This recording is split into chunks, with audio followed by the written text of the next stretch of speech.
A military officer on the National Security Council is telling House committee members about what he calls his concerns about what he heard during the conversation between the president and the Ukrainian president. His name is Alexander Vindman. He's an Army lieutenant colonel who served in Iraq and earned many medals, including a Purple Heart. Fox News obtained his opening statement that reads in part, quote, "I did not think it was proper to demand that a foreign government investigate a U.S. citizen, and I was worried about the implications for the U.S. government's support of Ukraine," end quote. President Trump responding on Twitter, how many more never-Trumpers will be allowed to testify about a perfectly appropriate phone call when all anyone has to do is read the transcript? I knew people were listening on the call. Why would I say something inappropriate, which was fine with me, but why so many? Our senior producer on the Hill, Chad Pergram, moments ago reporting the White House tried to block Vindman from showing up today, so the House Intel Committee issued a subpoena for him to appear.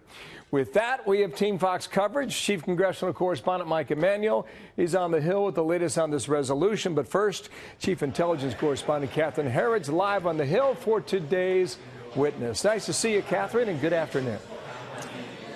Nice to see you, Bill, and good afternoon. Just about 6 hours ago, Lieutenant Colonel Vindman arrived here on Capitol Hill, and since he's been in this closed-door deposition with the three House Democrat-led committees. We don't have any information about the cross-examination of Vindman, but we do have his 6-page prepared remarks. And right out of the gate, he made clear to lawmakers that he was not the source of the complaint. That's the foundational piece to the impeachment inquiry.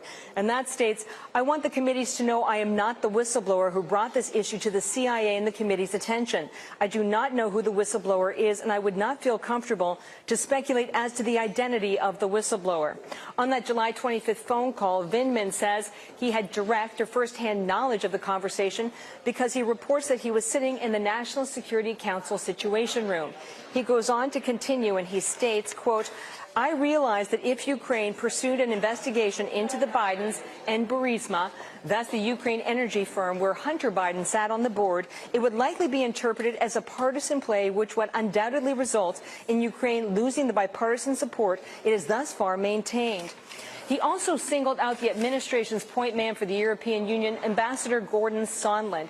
He writes about a meeting in July prior to the phone call between the president and the Ukraine President Zelensky, in which he said he raised his objections with Sondland. Quote, "I stated to Ambassador Sondland that his statements were inappropriate," a reference to the investigations, that the request to investigate Biden and his son had nothing to do with national security, and that such investigations were not something the NSC, that's the National Security Council, was going to get involved in or push. So again, Bill, we have a lot of information from Vindman's prepared testimony, but we don't have anything, and this is important, about the cross-examination and whether there were holes in the testimony that became apparent over the last 6 hours. So we have just learned another key witness is going to be in court. What about that, Catherine?